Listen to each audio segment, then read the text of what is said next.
Hi everyone, I'm with Kaushani today and we're going to have a great conversation about some exciting work that she's been up to.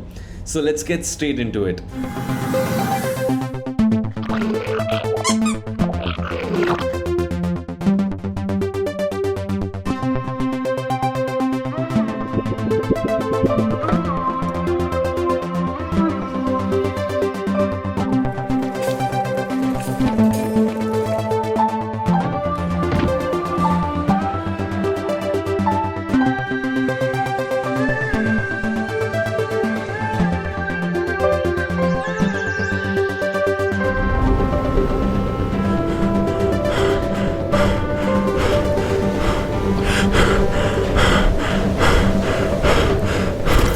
Hi, I'm Kaushani and I'm an animator, artist, and designer. And I make animated films mostly with a little bit of illustration and design. I like working with 2D animation, a lot of analog medium, as well as digital medium. And yeah, I just like to tell stories visually. Yeah. So what does Kaushani mean? Uh, okay, it's a small hill town in India, which my father really liked when he was traveling in Uttarakhand. Okay, cool. So tell us a bit more about your journey. How did it all began? What prompted you to choose this particular direction? Yeah, I was drawing all my life basically, and I also wanted to tell stories as well as do visual stuff. So I chose the Great Fun.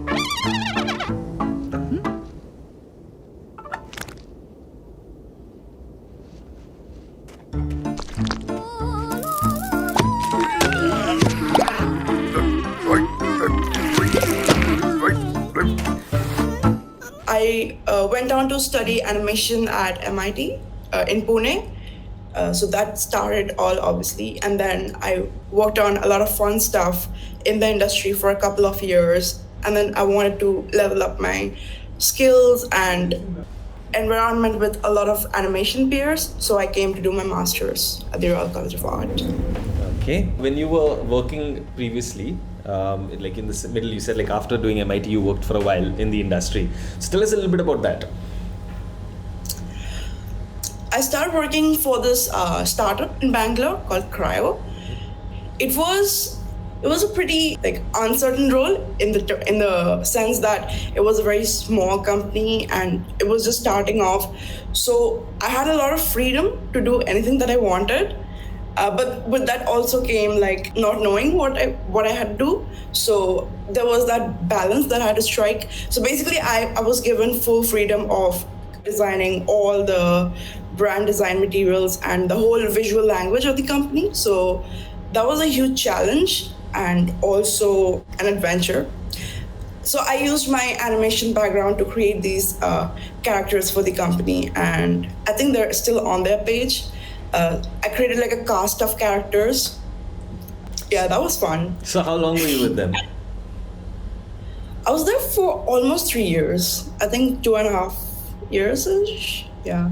And I went on to hire 2 more designers, so that was so much fun. Awesome. Something I had never done before. Yeah, team building. That's amazing. That's really cool. Yeah. So why did you choose to then get to the RCA? I wanted to pivot a little more from a more commercial visual design setting to a little more of filmmaking and storytelling. Okay. So tell us a bit about this upcoming short film of yours. We got super excited about it, which is what actually got this interview rolling. And so give us a little bit about an overview about the film and the central theme or the message that you're trying to convey. Okay. So the film is called Biscoot.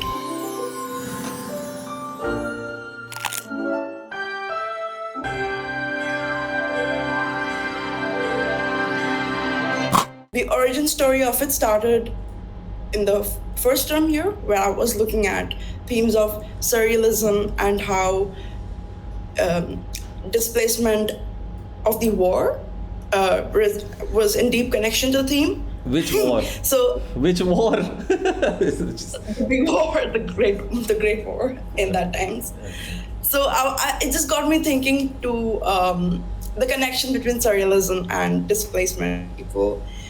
And then I started thinking about my own displacement, which is obviously a far less like tragic thing and just more voluntary. But I wanted to talk about this internal conflict that some people might get. I sometimes got where you like live away from your home and your like family for a long time, and sometimes you get this internal conflict that am I abandoning my home, and just you sometimes kind of lose your identity from home. So that's what the story is all about.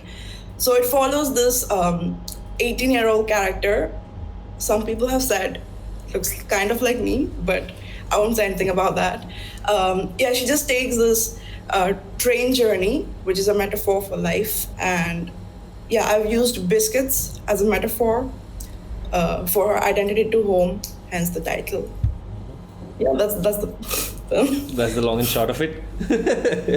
Okay, now let's just moving a little bit further into the technicalities of it in terms of the storytelling. Why did you choose animation? Yeah, I just wanted a lot of stylist elements in the film. So tram is floating, and I just felt like animation is an appropriate medium to show visually what I wanted to say, because it was such a dense matter. Also, because so like I could use a lot of visual metaphors and just stretches, and yeah, it just gave me the area to explore visually. Okay, and the style and the technique?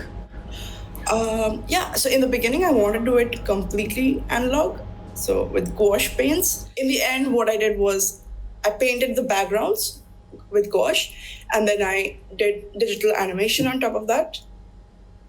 And then I composited it together to look kind of coherent. Okay, and how long did this process of reaching this particular style that you chose take? Around 2 or 3 months. It took a while to just do the groundwork and all the planning. And it was quite a process. I think it has taken a lot of steps to develop and come to where it is today. Yeah. And talking about the process, who are your guides? What were their inputs on it? Team members? Talk to us a bit more about that. Yeah. There's so much to talk about there. So, firstly, we don't really have one particular guide tutor. So all the tutors have been super helpful in just being there for every step of the way. Like I was working on this film in the studio where there were all my classmates around me. Just a very collaborative and a give and take environment. So that was great. As for the core team itself, I worked with a composer from Royal Academy of Art. So we collaborated on this project and another project. So it was kind of like I animated his score and he scored for my film. And what's his name? That culminated. Name? Will Parker. And that culminated in an orchestra where there was like a screen behind the orchestra where the film was playing, and they would like play the live music in front of it. Yeah, it was a surreal experience. It must have been so grand, right? Like the whole full setup and everything. Yeah, exactly. Yeah, it was like, it was quite something. Okay. So continue, and you were talking about the rest of the team as well. Oh yeah, and I had a couple of people helping out with the animation. Tanvi Deshpande, who is from MIT, just came in and helped me with a lot of the coloring, and which was invaluable. And then Holly Mekhan, she also helped with the coloring. So yeah, I think the team was what made it possible. So there was just 3 of you in terms of the visual development of it? Yeah. Okay, that's quite exciting. Just pushing it forward, the process that you guys did follow, a little bit more about that. Yeah, pre-production.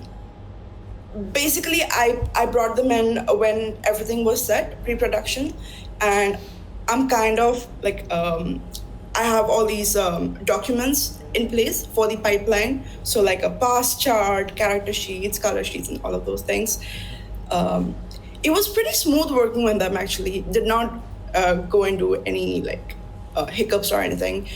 just pitch to them, give them an introduction of the project, shared in workflow, and then yeah. So what I would do is I would send over the open files of the cleanup animations to them, and they would just do their magic and send it back to me. Okay, And it was pretty fine. Yeah. and it was all happening on the internet, right? They're all in Yes, different this was places. happening remotely. Yeah. Okay, so where are the rest of the team members? They're also in London, or they're like in different parts of the world? Yeah, I guess Tanvi is in Mumbai and Holly is in London. Yeah. Okay, that's awesome. Yeah. And what were the kind of hiccups that you faced? Like in terms of, what were there any problems that were faced during the production process, or some challenges that came about? Yeah.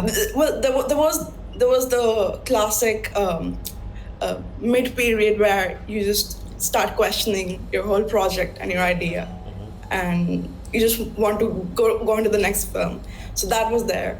Yeah, but I also had like moments of doubt in the middle, where I wasn't too happy with how my story was coming across and the pacing of it.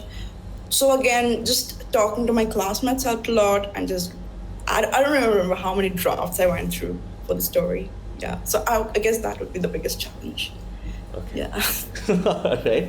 And what are the kind of emotions or reactions? I'm moving back to the film in itself in terms of what the audience will be experiencing. So, what kind of emotions or reactions do you hope to evoke from the audience after this short film comes out? Yeah, I was hoping it would relate to people who have lived away from home, maybe. I'm thinking this might be a common thing that might happen to people who live away from their homes. So just to relate, and maybe if they have faced the same thing, yeah. Okay.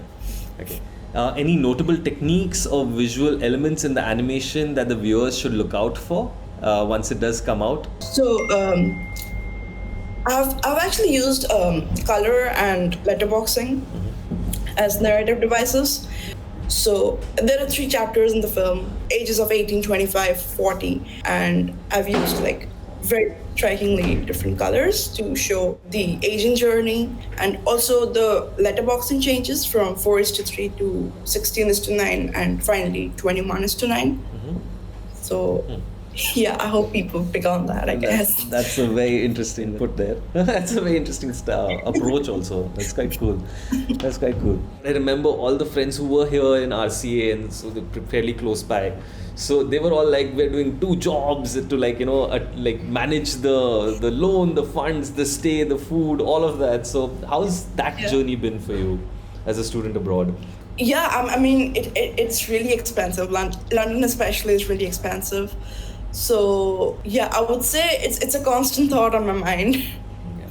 So are you also like working? Like, are you also doing another job and so on and so forth? Yeah, I worked for a while for like a part-time thing, and I keep doing freelance projects on the side. So that's amazing, right? So freelance, I think, is something that's really helped the younger generations to actually pick up funds on the fly to be able to pursue their dreams. Yeah, especially in this age of the internet. Yeah. It's made things more accessible. I think it cuts out a lot of barriers that come with traditional jobs. You have a lot of flexibility, and just I'm thinking the bias is not there a lot of the times, and you can do it alongside your studies or your other work. So that's great, and it just cuts out the geographical barriers.